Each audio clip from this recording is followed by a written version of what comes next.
السلام علیکم ناظرین حضرت عمر رضی اللہ تعالیٰ عنہ جانتے تھے کہ رومیوں کی چال یہ ہے کہ مسلمان مصر میں اور زیادہ اندر آ جائیں اور پھر انہیں گھیرے میں لے لیا جائے اور عقب سے رسد اور کمک کے راستے بند کر دیے جائیں۔ لیکن دشمن کی چالوں سے صرف واقف ہو جانا ہی کافی نہیں ہوتا، ان چالوں کو بیکار کرنے کے لیے کوئی نئی چال سوچنی پڑتی ہے۔ عمر بن عاص دشمن کی چال اور نیت کو سمجھ کر ہی فرما سے کوچ کر رہے تھے اور جلدی سے جلدی میں پہنچنا چاہتے تھے، لیکن سوال یہ تھا کہ ان کے ساتھ مجاہدین کی جو تعداد تھی کیا وہ بلبیس کو فتح کرنے کے لیے کافی تھی؟ مورخ لکھتے ہیں کہ ان کے ساتھ جو لشکر تھا اس کی نفری رومیوں کے مقابلے میں بہت ہی تھوڑی تھی۔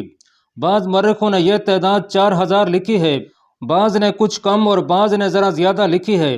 ان سب کی بتائی ہوئی تعداد پر غور کیا جائے تو اندازہ یہ ہوتا ہے کہ بدو کو ملا کر لشکر کی تعداد 5000 سے چند سو زیادہ تھی۔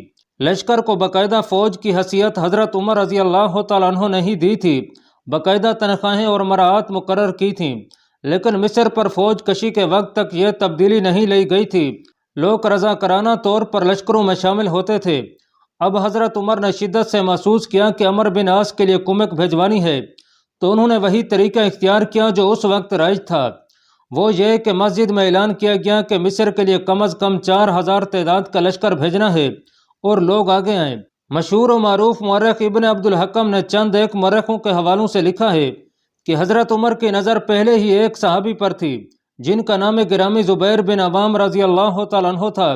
جنگ کا بہت تجربہ رکھتے تھے اور قیادت کی مہارت میں خاصے مشہور تھے۔ زبیر بن عوام رسول اللہ صلی اللہ علیہ وسلم کے پھوپھی زاد بھائی تھے۔ ایک روایت تو یہ ہے کہ امیر المومنین کی نظر ان پر تھی، لیکن ایک روایت یہ بھی ہے کہ جب سے عمر بن عاص مصر میں داخل ہوئے تھے، زبیر رضی اللہ تعالیٰ عنہ نے چند مرتبہ یہ خواہش ظاہر کی تھی کہ انہیں مصر میں عمر بن عاص کے لشکر میں بھیجا جائے۔ تاریخ میں یہ ذکر نہیں ملتا کہ انہیں کیوں نہ بھیجا گیا۔ قرین قیاس یہ ہے کہ امیر المومنین حضرت عمر نے انہیں ریزرو میں رکھا ہوگا کہ جہاں صورتحال بہت ہی مخدوش ہو جائے زبیر کو وہاں بھیجا جائے۔ بہرحال اب حضرت عمر نے انہیں بلایا۔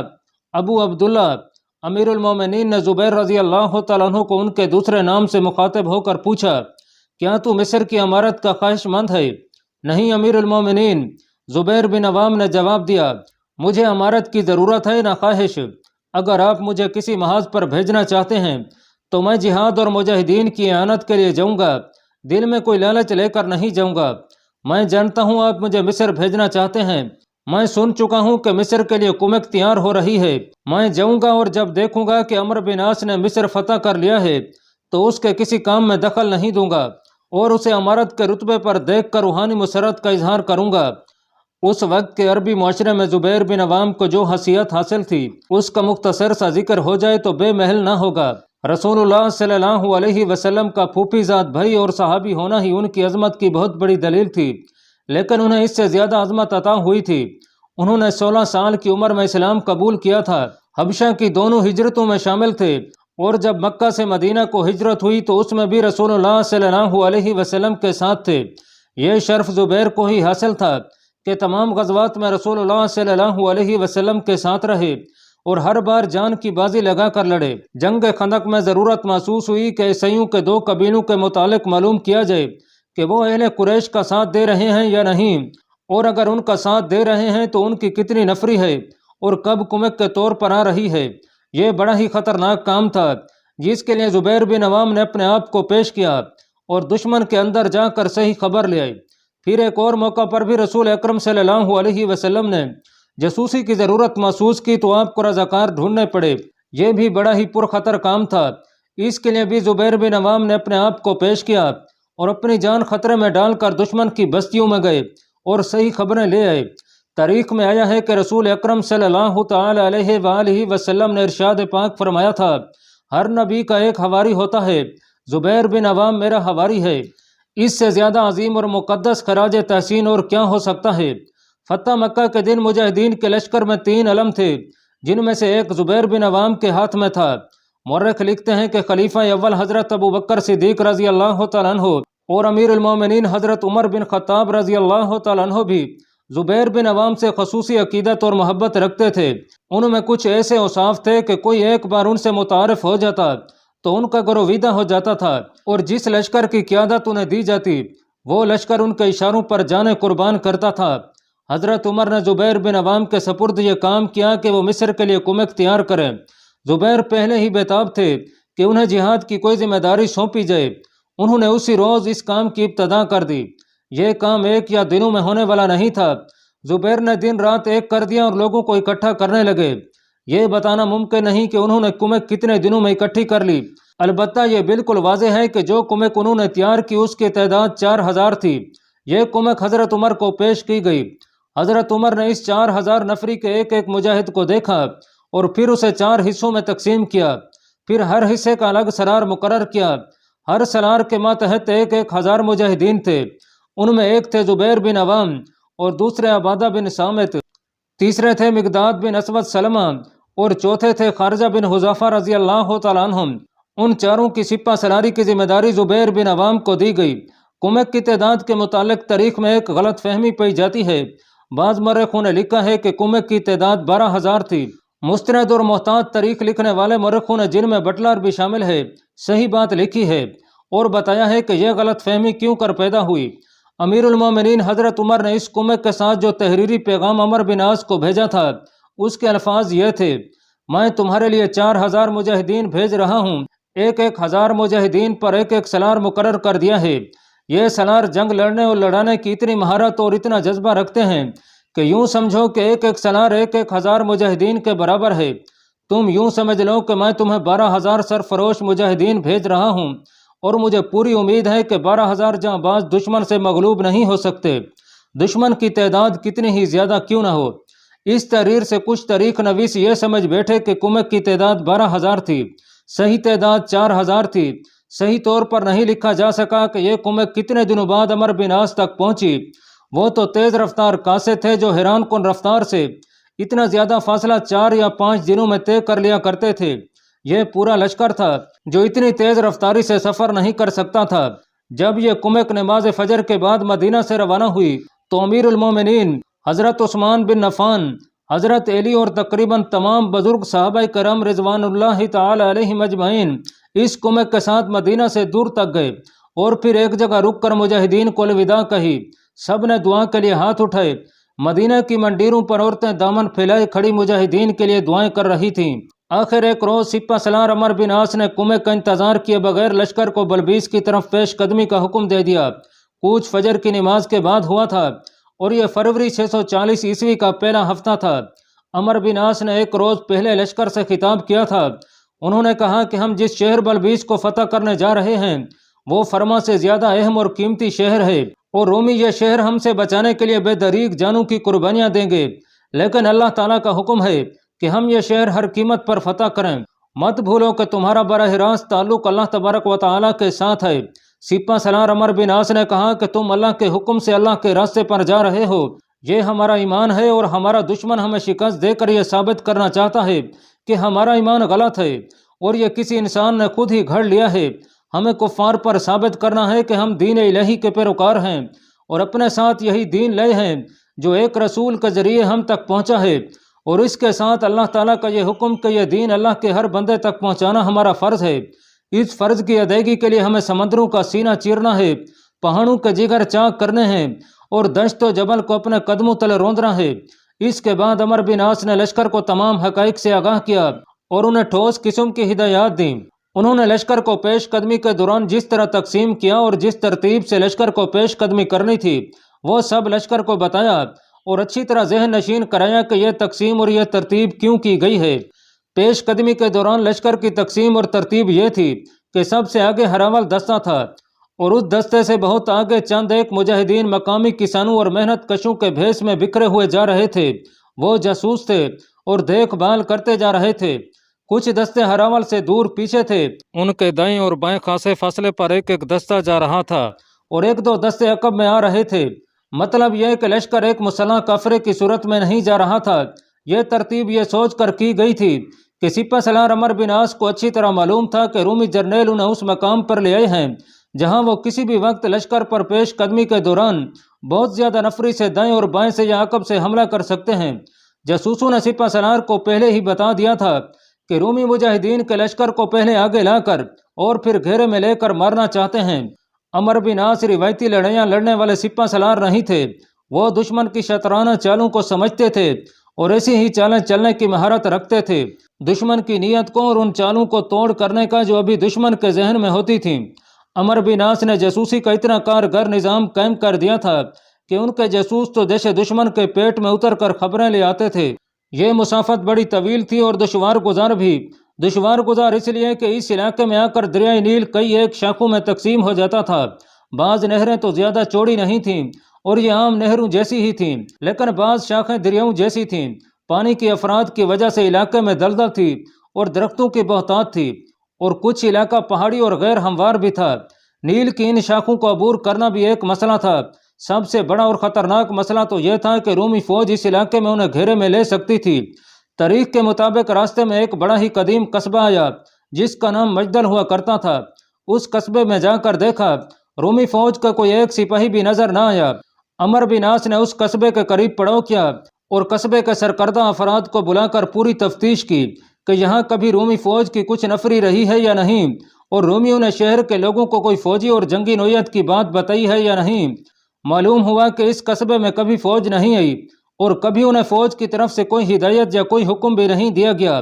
ان سرکردہ افراد نے عمر بن عاص کو یقین دلایا کہ وہ رومی فوج کے ساتھ تعاون سے انکار کی جرات تو نہیں کر سکتے، لیکن تعاون سے گریز ضرور کریں گے۔ عمر بن عاص نے انہیں کہا کہ قصبے کا کوئی آدمی قصبے سے باہر نہ جائے، اور کوئی آدمی بلبیس کی طرف جاتا نظر آیا تو دور سے اسے تیر کا نشانہ بنا لیا جائے گا۔ عمر بن عاص کا مطلب یہ تھا کہ رومیوں کو قبل از وقت اطلاع نہ پہنچ سکے کہ اسلامی لشکر آ رہا ہے اور اس کا رخ کس طرف ہے۔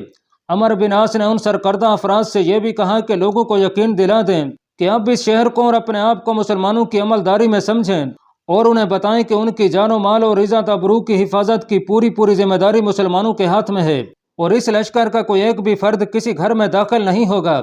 تاریخ میں عمر بن عاص کے لشکر کی اس پیش قدمی کا پورا راستہ بتایا گیا ہے، جو دیکھو تو احساس ہوتا ہے کہ وہ مجاہدین صحیح معنوں میں اللہ تعالیٰ کے سرفروش تھے۔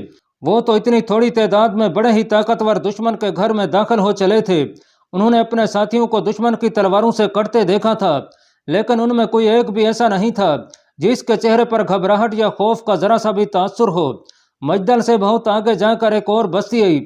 ہراول سے آگے جانے والے جاسوس بہت پہلے اس بستی تک پہنچ گئے، اور ان میں سے ایک واپس آیا اور ہراول دستے کو بتایا کہ اس شہر جیسی بستی میں رومی فوج کی کچھ تعداد موجود ہے جو اتنی تھوڑی نہیں کہ بھاگ جائے۔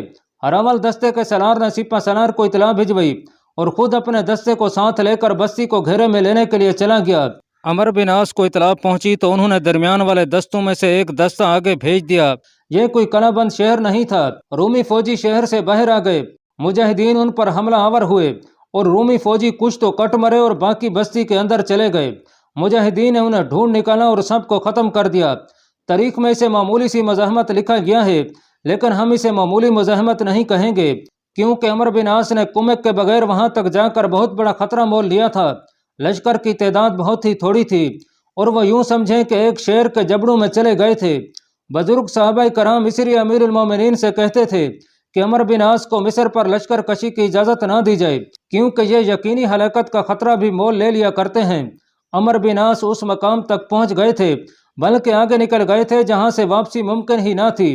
اس میں کوئی شک نہیں کہ وہ ایسے سپہ سالار تھے جو خطرے تو مول لے لیا کرتے تھے، لیکن ہر پہلو پر غور کر لیتے اور ایک خطرے کے اندر چھپے ہوئے خطروں کو بھانپ اور ناپ تول لیا کرتے تھے۔ اب جو وہ بلبیس کی طرف جا رہے تھے تو ان کی نظر صرف بلبیس پر یا ان کے ذہن میں بلبیس کا محاصرہ ہی نہیں تھا، بلکہ انہوں نے اور بھی بہت کچھ سوچ لیا تھا، جو اپنے ماتحت سالاروں کو کچھ پہلے بتا دیا تھا اور باقی اب بتایا۔ آگے کی بجائے اپنی نظریں پیچھے زیادہ رکھنا۔ عمر بن عاص نے بلبیس کی طرف پیش قدمی کرنے سے پہلے سالاروں سے کہا تھا، رومی اتنے بھی کم عقل نہیں کہ ایک شہر میں محصور ہو کر ہی لڑتے رہیں گے، وہ عقب سے یقیناً حملہ کریں گے۔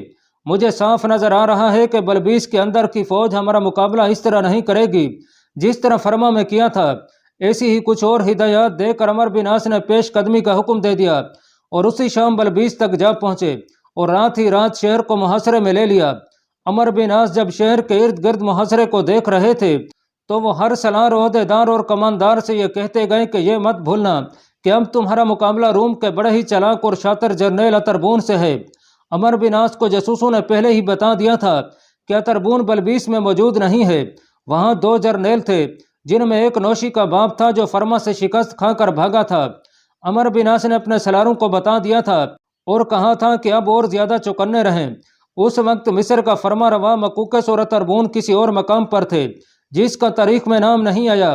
یورپی مورخ الفریڈ بٹلر لکھتا ہے کہ جب مکوکس اور اتربون کو اطلاع ملی کہ مسلمانوں نے بلبیس کا محاصرہ کر لیا ہے تو دونوں چونک اٹھے اور ایک دوسرے کے منہ کی طرف دیکھنے لگے۔ اس وقت اتفاق سے وہ اکٹھے بیٹھے اسی پلان پر باتیں کر رہے تھے جو انہوں نے مسلمانوں کو گھیر کر مارنے کے لیے تیار کیا تھا۔ یہ ایک تاریخی حقیقت ہے کہ دونوں کو توقع ہی نہیں تھی کہ مسلمان اتنی تیزی سے ایسا دشوار گزار اور لمبا راستہ طے کر لیں گے۔ ہم ابھی تیار نہیں، مکوکس نے کہا، ہمیں کوئی ایسی چال چلنی پڑے گی کہ وقت حاصل کریں اور مسلمانوں کو بلبیس کے باہر ہی الجھائے رکھیں۔ ہم بالکل تیار ہیں، اتربون نے کہا، ہم اب یہ خطرہ مول نہیں لے سکتے کہ مسلمان بلبیس پر بھی قابض ہو جائیں۔ میں اب انہیں مزید مہلت دینے کے حق میں نہیں۔ عریش اور فرما کے بعد میں انہیں بلبیس کسی قیمت پر نہیں لینے دوں گا، مکوکس نے کہا، لیکن ٹھنڈے دماغ سے سوچو تو اسی نتیجے پر پہنچو گے کہ ہمیں کچھ وقت حاصل کرنا پڑے گا۔ تاریخ کے مطابق ان کے درمیان جتنی بھی گفتگو ہوئی اس میں یہ تاثر بڑا ہی واضح تھا کہ ان میں اختلاف رائے ہے اور دونوں میں سے کوئی ایک بھی جھکنا نہیں چاہتا۔ مکوکس کی حیثیت اتربون سے اونچی تھی۔ مکوکس مصر کا فرما روا تھا اور اتربون ایک جرنیل تھا۔ آخر مکوکس کی مانی گئی۔ اس نے یہ تجویز پیش کی کہ پادریوں کا ایک وفد مسلمانوں کے سپہ سالار کی طرف بھیجا جائے جو یہ مذاکرات کریں کہ مسلمان مصر سے نکل جائیں اور بتائیں کہ وہ کن شرائط پر مصر سے نکلیں گے۔ اتربون نے کہا کہ وہ اگر یہ شرط پیش کر بیٹھے کہ انہوں نے مصر کا جو علاقہ فتح کر لیا ہے وہ اپنی عملداری میں رکھیں گے اور اس سے آگے پیش قدمی نہیں کریں گے تو کیا ہم مان لیں گے؟ اتربون نے یہ بھی کہا کہ مسلمان یہ شرط بھی پیش کر سکتے ہیں کہ بلبیس انہیں دے دیا جائے۔ میں انہیں مصر کی ایک بلشت زمین بھی نہیں دوں گا، مکوکس نے کہا، میں انہیں ایک چکر میں ڈالنا چاہتا ہوں۔ مجھے پادریوں کا وفد ان کے پاس بھیج لینے دو، تم فوج تیار کرو۔ اور اتربون، ان بدبخت قبطی عیسائیوں کو مت بھولو، میں ان کے اسقف اعظم بنیامین کو اپنے جال میں لانے کی سوچ رہا ہوں۔ آخر ان دونوں میں طے یہ پایا کہ پادریوں کا وفد مسلمانوں کے سپہ سالار کے پاس جائے۔ اسی وقت 4 یا غالباً 6 بزرگ پادریوں کی طرف آدمی دوڑا دیے گئے کہ فوراً مکوکس کے پاس پہنچے۔ ہرکل کی سرکاری عیسائیت کا اسقف اعظم کیرس تھا۔ اگر پادریوں کا ہی وفد بھیجنا تھا تو اس میں کیرس کی شمولیت لازمی تھی، لیکن کیرس کو نہ بلایا گیا۔ تاریخ میں ایسے کچھ اشارے ملتے ہیں کہ ہرکل اور کیرس میں کچھ اختلافات پیدا ہو گئے تھے۔ اس وقت کیرس اسکندریہ میں تھا، ہرکل ابھی بزنطیہ میں بیٹھا حکم بھیج رہا تھا، جو مکوکس اور اتربون کے لیے محض بیکار اور بے بنیاد تھے۔ محاصرے کا 7واں 8واں روز تھا۔